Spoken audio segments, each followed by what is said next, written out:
क्या है मणिका। शास्त्रीय नृत्य और लोक नृत्य में क्या अंतर है? एक तो शास्त्रीय नृत्य बताना है, एक लोक नृत्य में, दोनों में अंतर बताना है। ठीक है बिरजू। लोक नृत्य सामूहिक होता है। लोक नृत्य क्या होता है? इकट्ठे होकर के कई लोग इकट्ठे हो जाते हैं, तब जा करके क्या करते हैं? नृत्य करते हैं। दिन भर की मेहनत, क्या करते हैं? दिन भर की मेहनत।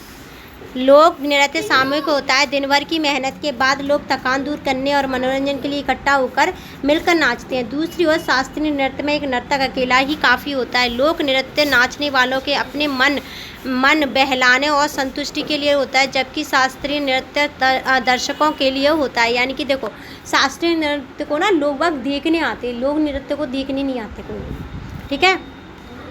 शुरू में वो कथा वाचन भी लोक नर्तक हुआ करता था। धीरे धीरे जब उसकी खास शैली व रूप निश्चित होता गया तो वह शास्त्रीय नृत्य हो गया। क्या हो गया? शास्त्रीय नृत्य हो गया। इस समय भारत में शास्त्रीय नृत्य की क्या स्थिति है बिरजू महाराज? पहले वर्ष तक स्थिति दयनीय थी, अब भी इसकी लोकप्रियता बढ़ी है, पर शोर वाले संगीत नृत्य का भी खूब प्रचलन हुआ है। प्रचलन मतलब फेमस होना। मैं सबसे यही कहता हूँ कि वह संगीत सुनो, देखो, लेकिन अपनी परंपरा की गहराई को भी समझो, अनुभव करो। तनुश्री, कर्नाटक और हिंदुस्तानी शैली के संगीत की तरह क्या दक्षिण और उत्तर के नृत्य में भी कोई अंतर है बिरजू महाराज? कथक, भरतनाट्यम, कुचिपुड़ी, कथकली, मोहिनीअट्टम, ओडिसी, मणिपुरी ये शास्त्रीय नृत्य की प्रमुख शैलियाँ। संगीत और गाने के ढंग का अंतर तो है ही, इसके अतिरिक्त भी हर नृत्य की अपनी लय और क्या है, इसके अलावा भाव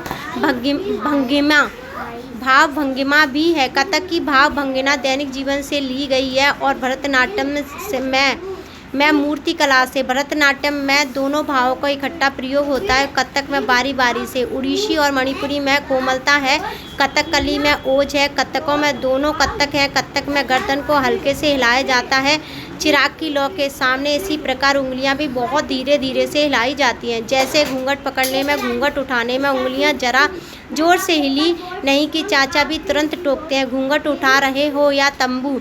मणिका, खाली समय में आप क्या करते हो बिरजू महाराज? खाली तो होता ही नहीं हूँ, नींद में भी हाथ चलता रहता है।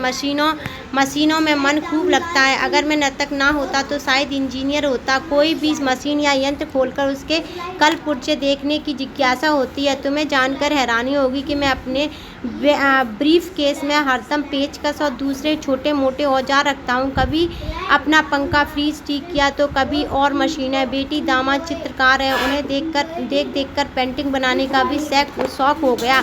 प्राय रात 12 बजे के बाद चित्र बनाने बैठता हूँ। जब नींद से आंखें बंद होने लगती हैं तो ब्रश एक तरफ रख देता हूँ और सो जाता हूँ। पिछले 2 वर्षों में लगभग 70 चित्र बनाए हैं। श्रेया, अगर आपका कोई बच्चा गाना बजाना या नृत्य सीखना चाहे पर घर के लोग ना चाहते हो तो आप ऐसे में क्या करना चाहेंगे बिरजू? आजकल के माँ बाप से मेरी विनती है कि यदि बच्चे की रुचि है तो उसे लय के साथ खेलने दे, जैसे कि अन्य खेल। वैसे ही यह भी एक खेल है जिसमें बहुत कुछ सीखने को मिलता है। इस खेल की दुनिया में संतुलन का, समय का अंदाजा, सदुपयोग बच्चे के बुद्धिक विकास के लिए बहुत महत्वपूर्ण होता है। क्या होता है तनुश्री? क्या आपके परिवार में लड़कियों ने कथक नहीं सीखा?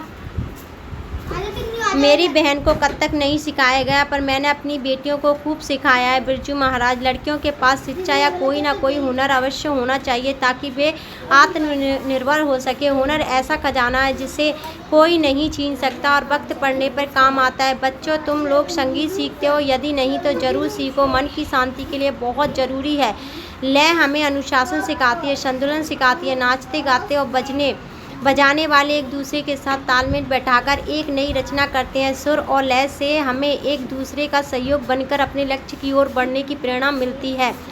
ये चैप्टर फिनिश हुआ। अगर इसके क्वेश्चन आंसर